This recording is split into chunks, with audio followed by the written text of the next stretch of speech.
જય શ્રી કૃષ્ણ. નમસ્કાર મિત્રો, સ્વાગત છે તમારું મારી ચેનલમાં. આજે પુરુષોત્તમ મહિનાનો 6થો દિવસ છે. આજની વાર્તાનું નામ છે નણંદ ભાભીની કથા. એક ગામમાં બ્રાહ્મણી રહે. તેમની સંતાનમાં 7 દીકરા હતા. હજી દીકરાઓ નાના હતા અને ભણતા હતા. બ્રાહ્મણ ગામમાં ભિક્ષાવૃત્તિ તથા કથા વાર્તા કરી આખા કુટુંબનું માંડ પૂરું કરતો હતો. કેટલીક વાર બ્રાહ્મણ અને બ્રાહ્મણીને ભૂખ્યા પેટે સૂઈ રહેવું પડતું. આવી ગરીબ હાલત છતાં બ્રાહ્મણ અને બ્રાહ્મણીમાં ખાનદાની અને ધાર્મિક ભાવના પૂર્ણપણે ભરેલા હતા. બ્રાહ્મણીનો ભાઈ તે જ ગામમાં રહેતો હતો. તે પૈસે ટકે સુખી હતો, ખાનદાની હતો, પણ તેની પત્ની ઈર્ષાળુ અને અભિમાની હતી. ભાઈના ઘરમાં ભાભીનું ચલણ હતું. ભાભી કહે તેમ થાય. ભાભી ભાઈને કહે, તમારે વેપાર કરે રાખો, ઘરમાં અને વ્યવહારમાં તમારે માથું નહીં મારવાનું, હું બધું સંભાળી લઈશ. આ ભાઈ ભાભીને સંપત્તિ ગણી પણ એકે સંતાન નહીં. કુદરતનો નિયમ પણ કંઈક અજબ છે. જ્યાં ખાવા ના હોય ત્યાં ઢગલાબંધ બાળકો હોય, જ્યાં ખાવા હોય ત્યાં ખાનાર ન હોય. એવામાં પુરુષોત્તમ માસ આવ્યો. બ્રાહ્મણ અને બ્રાહ્મણીએ પુરુષોત્તમ માસનું વ્રત કરવાનું નક્કી કર્યું.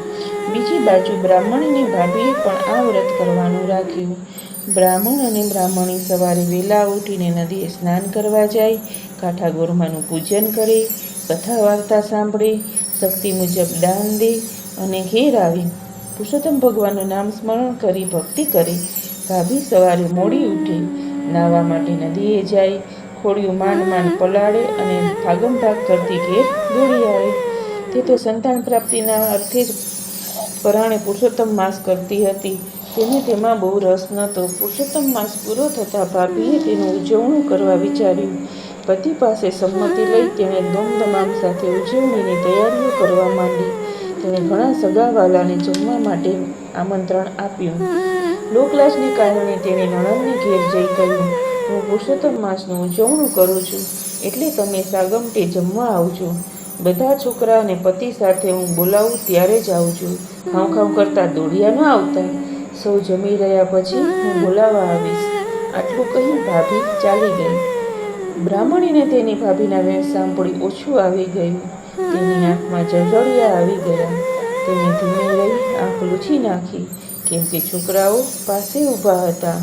હરખ ઘેલા થઈ છોકરાઓ નાચવા લાગ્યા. મામાના ઘેર સાંજે જાતનું જમવાનું મળશે તે આશાએ છોકરાઓએ સવારે ખાધું પણ નહીં. બ્રાહ્મણી વિચારવા લાગી, ભાઈ પૈસે ટકે સુખી છે, તેને મદદ કરી શકે તેમ છે, પણ ઈર્ષાળુ ભાભીના હાથમાં ઘરનો કારોબાર હોવાથી આજ દિન સુધી ભાઈ ભાભીએ તેમને જરા પણ મદદ કરી નથી. ભાભીના મેણાટોણા સાંભળવા મળશે તે બીકે તે ભાગ્યે જ પિયર જતી. ઘણા વર્ષો થઈ ગયા છતાં ભાઈ ભાભીએ તેને વાર તહેવારે એક કપડું પણ આપ્યું નથી. પછી ભાણેજડાને તે શું આપે?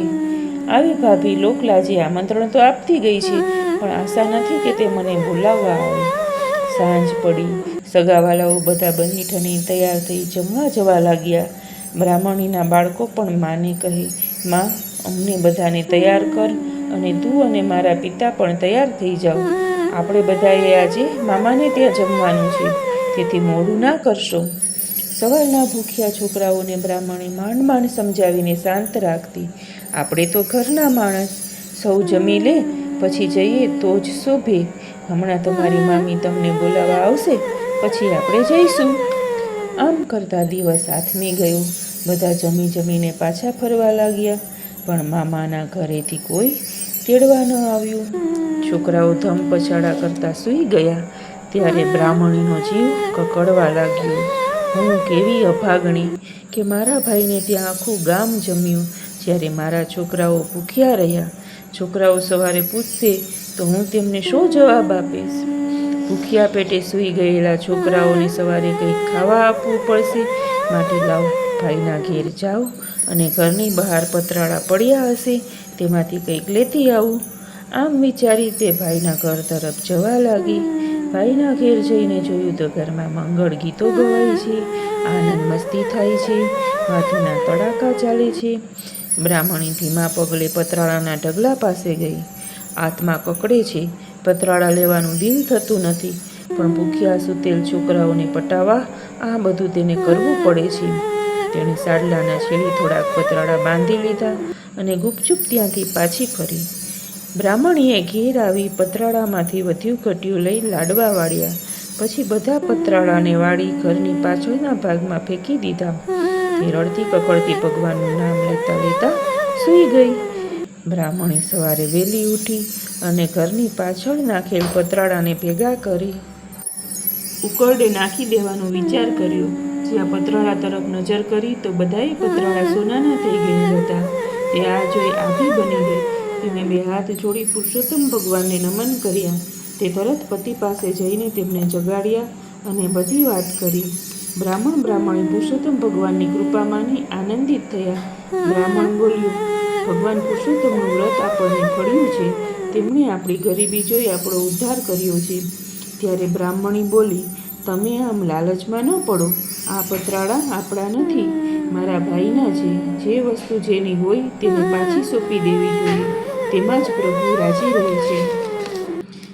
બ્રાહ્મણ ગરીબ હતો પણ ધર્મના માર્ગે ચાલનાર હતો. તેને પત્નીની વાત સાચી લાગી. તેણે પત્નીને કહ્યું, તું કહે તે બરાબર છે. આપણે લાલચમાં આવી આ પતરાળા આપણે ત્યાં રાખવા ન જોઈએ. તું આ સોનાના પતરાળા તારા ભાઈને ત્યાં આપી આવ. અગર તારા ભાઈને અહીં બોલાવી લાવી તેને સુપ્રત કર. બ્રાહ્મણી તરત ભાઈના ઘેર પહોંચી. ભાઈ ભાભી હમણાં જ ઉઠ્યા હતા. બહેનને આવેલી જોઈ ભાઈ બહાર આવ્યો એટલે બહેને ધીમા સાદે કહ્યું, ભાઈ, મારે તમારું જરૂરી કામ છે એટલે મારી સાથે ઘેર ચાલો. નણંદનો અવાજ સાંભળી તેની ભાભી ઘરમાંથી બહાર આવી. તેને લાગ્યું કે નણંદને નોતરું આપવા છતાં ભૂખી રાખી છે, તેથી એ ભાઈના કાન ભંભેરવા આવી હશે. આથી ઉતાવળા અવાજે તે બોલી, નણંદબા, તમે ગઈકાલે રાતે તો બધા ભરપેટ જમી ગયા છો, છતાંય અત્યારે મીઠાઈ માંગવા દોડી આવ્યા. તમને શરમ નથી આવતી? ભાભીના આવેલ સાંભળી બ્રાહ્મણીની આંખમાં આંસુ આવી ગયા. દીધા નોતરે ભાણેજડા ભૂખ્યા રહ્યા એ વાતનું દુઃખ હતું જ. તેમાં ઉપરથી આવું બોલીને ભાભી ડામ દઈ રહી હતી. કહેવા માટે જીભ તો સળવળી, પણ વાત સાંભળી ભાઈનું દિલ દુભાશે તેવા વિચારથી તે મૌન રહી. ભાઈ બોલ્યો, કાલે તમે જમવા આવ્યા હતા છતાં મને મળ્યા પણ નહીં. મારે તને કાપડું આપવાનું હતું. આમ છતાં બ્રાહ્મણી કંઈ બોલી નહીં અને ભાઈને લઈને પોતાને ઘેર આવી અને સોનાના પતરાળા તેની સન્મુખ મૂકી બોલી, ભાઈ, આ સોનાના પતરાળા તમારા છે, તમે લઈ જાઓ. આ પતરાળા ઉપર અમારો અધિકાર નથી. ભાઈ આ સોનાના પતરાળા અને બહેનની વાત સાંભળી નવાઈ પામ્યો. તે બહેન સામું જઈ રહ્યો અને બોલ્યો, આ બધું શું છે તે મને સમજ પડતી નથી. તું મને વિગતથી સમજાવ એટલે કંઈ સમજ પડે. ત્યારે બ્રાહ્મણી આંસુભરી આંખે કહેવા લાગી, ભાઈ, હું ખોટું નહીં બોલું. મારી ભાભી મને જમવા માટે ગઈકાલે નોતરું આપવા આવી હતી અને કહે કે હું તમને જમવા બોલાવવા આવું ત્યારે તમે બધા જમવા આવજો.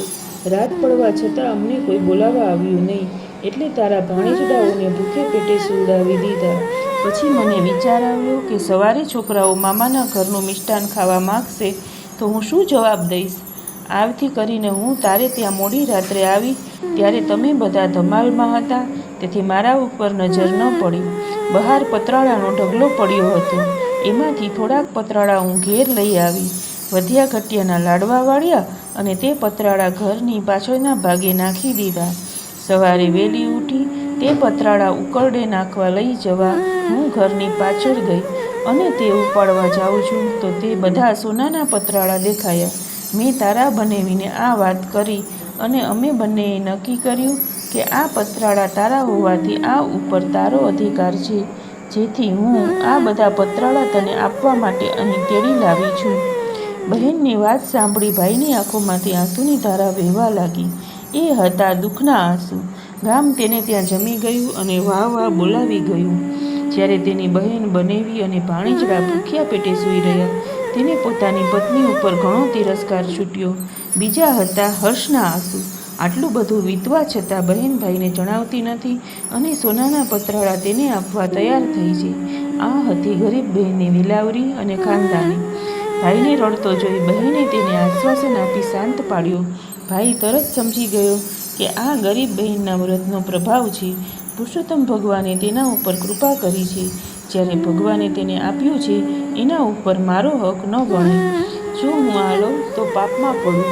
છેવટે બહેનને ઉદ્દેશીને ભાઈએ કહ્યું, બહેન, આ પતરાળા ઉપર મારો અધિકાર નથી. આ તો તને પુરુષોત્તમ ભગવાને વ્રતના ફળ રૂપે આપ્યા છે. આ ધનમાંથી તું પુણ્ય દાન કર. આ તારું છે અને તું ભોગવ. આમ કહી ભાઈ પોતાના ઘેર ચાલ્યો ગયો. બ્રાહ્મણીએ આમાંનું થોડું સોનું વેચી રોકડ નાણું એકઠું કર્યું. ઘરને ઠીકઠાક કર્યું. બ્રાહ્મણી અને બાળકોના નવા કપડાં તૈયાર કર્યા. પછી જમણવાર ગોઠવ્યો. બ્રાહ્મણ અને બ્રાહ્મણી જાતે જઈને ઘેર નોતરા દઈ આવ્યા. આ વાત ઉડતી ભાભીને કાને આવી. તેનું મન નારાજ થયું. તેણે તેના પતિને પૂછ્યું, મેં સાંભળ્યું છે કે તમારી બહેન જમણ કરે છે. તેણે આખા ગામને નોતરા આપ્યા છે. તે ખરી વાત? હા, વાત ખરી છે. પુરુષોત્તમ ભગવાને તેના ઉપર કૃપા કરી છે. તે હવે ગરીબ નથી રહી. આપણા કરતાંય તે વધુ ધનવાન થઈ ગઈ છે. આખા ગામને તે જમાડવાની છે. આપણા ઘરે પણ નોતરું આપવા આવશે. થોડી વાર થઈ કે બ્રાહ્મણ અને બ્રાહ્મણી બંને તેમની ઘેર નોતરું દેવા આવ્યા. તેમને આવવા નોતરું દીધું અને ચોક્કસ આવવા કહ્યું. નણંદના નોતરાથી ભાભીના પેટમાં તેલ રેડાયું, પણ કરે શું? તેણે સમય પારખી નણંદ અને નણંદોઈને આવકાર્યા. સાંજે જમણવાર થયો. સૌ જમવા આવ્યા. 32 પકવાન અને 33 શાક પીરસાયા. પુરુષોત્તમ ભગવાને રસોઈમાં એવો તો સ્વાદ મૂક્યો કે સૌ કોઈ આંગળા ચાટવા લાગ્યા. બધા રસોઈના ભારોભાર વખાણ કરવા લાગ્યા. છેલ્લે ભાઈ, ભાભી અને પોતાના પતિ સાથે બ્રાહ્મણી જમવા બેઠી. સૌથી મોટો ભાણિયો લાડુ લઈને પીરસવા નીકળ્યો. તેણે બધાને ઘીથી લચપચતા લાડુ મૂક્યા અને મામીની થાળીમાં સોનાનો લાડુ મૂક્યો. સોનાનો લાડુ જોઈ મામી બોલી, ભાણેજડા, આ વળી તે મને શું પીરસ્યું? સોનાનો લાડુ ખવાતો હશે? તુંય ખરો છે. ત્યારે ભાણેજ ઠાવકું મોં રાખી બોલ્યો, મામી, અમે રહ્યા ગરીબ. તમે શોભો તેવું પીરસ્યું છે, માટે પ્રેમથી જમી લો. તમારા ઘેર અમે જમવા આવ્યા ત્યારે તમે અમારી ઘણી સરભરા કરી હતી. એવી સરભરા અમારાથી નહીં થઈ શકે. આ તો ફૂલ નહીં અને ફૂલની પાખડી. ભાણેજનો ટોણો મામી તરત સમજી ગઈ. તેને ઘણો પસ્તાવો થયો. તેણે ઊભી થઈને નણંદની માફી માગી. નણંદે તેને માફ કરી. આ રીતે પુરુષોત્તમ માસનું વ્રત કરવાથી ગરીબ બ્રાહ્મણનો ઉદ્ધાર થયો અને તે સુખ શાંતિથી પોતાના પરિવાર સાથે રહેવા લાગી. બોલો શ્રી પુરુષોત્તમ ભગવાનની જય.